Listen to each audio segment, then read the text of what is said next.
a subversive way of thinking. That's the point. So, how to be against the war, but as a new war. A subversive way of thinking, because you can imagine that normally when you say I'm against the war, it's easy to understand what is your point of view. But when you use this to make a new war, it's subversive. In a subversive way of thinking, to be against the war was a tool to design a new kind of war. The first one was presented as an ethnic problem, which was irrelevant for the ideological approach of the reality. The Soviet system used peace as a weapon and not only as a tool. In fact, this peace was the use of lateral thinking in the framework of propaganda, because nobody could be like that. Someone who was perfect could be at the same time and in a deep way a supporter of another kind of war. They were efficiently anti-militaristic, but only for the war of the others. Bolsheviks stopped their participation to the World War I, the first one, to prepare in an efficient way the Russian Civil War. It looks funny now, but this reality is still unknown by many people who are innocent and want to be innocent to avoid realizing that they were manipulated. In this way, peace was already in anti-Cold War a psychological operation, and it became with the Soviet Union a national affair, because the Union wanted to be known as a system of peace without any more explanation about the fact that it was a forced peace to death. The point is the following. We know the war, but we don't know exactly the peace. It looks easy. In fact, no. Peace is what? Something natural? Is a state of no war?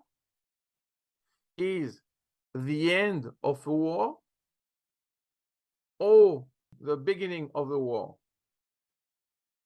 So, war in history is something natural. We can see it also in Clausewitz. Peace is not.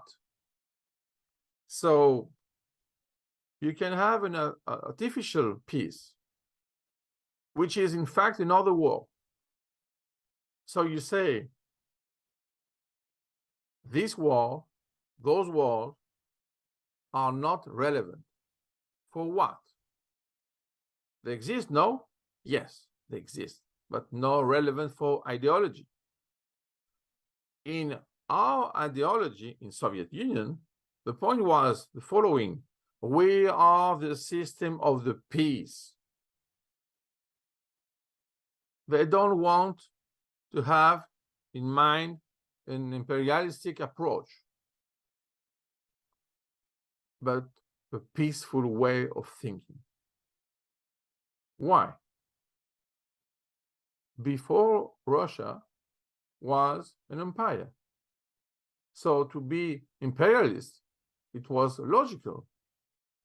But they don't want to use this because they want to be a union, but a union with one above and everybody down. No. So, and not only down, more below, in fact, because they need also to be down, for example, dead people, but they want to be below. So in this context, peace was a good approach to end the war of the others, but also to begin yours. So imagine now that logically, when we are talking about wars and peace, we say, okay, a war, a peace, another war.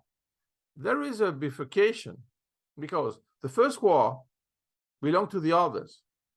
You put your peace and you stop the war.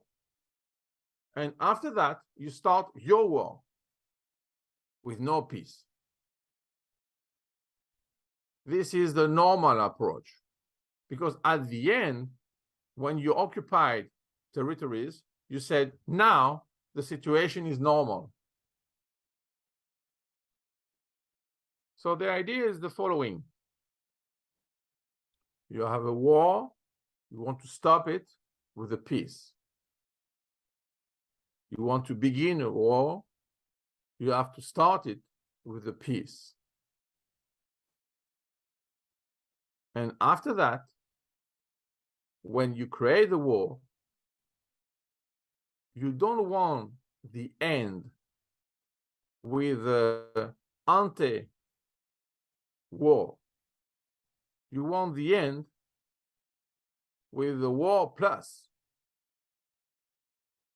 So when you say normal, is in reality a renormalization.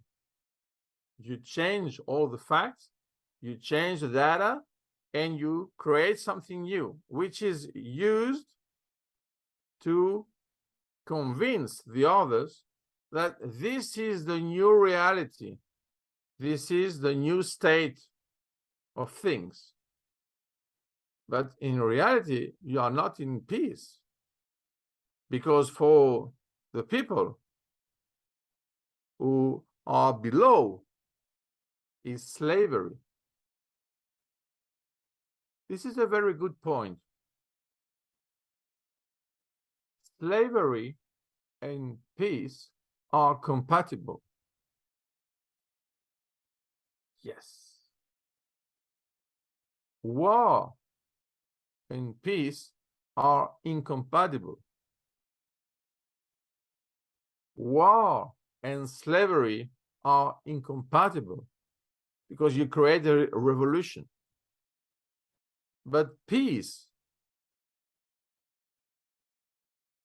is compatible with that. So you can use it and you can say that your slaves are peaceful. They live in peace because you control everything. The Soviet Union was a very big peace. The forced peace. That's the point. Because even peace has to be free. So they used it to end the war of the others and to create many wars, always in peace, for the peace. But you see that it's not for the love of mankind. It is for the love of peace. And you can see that in many dictatorships, you can see the what? That peace is the core of their mind. The difference with democracy, the core of democracy is not peace, is freedom. And that's the difference.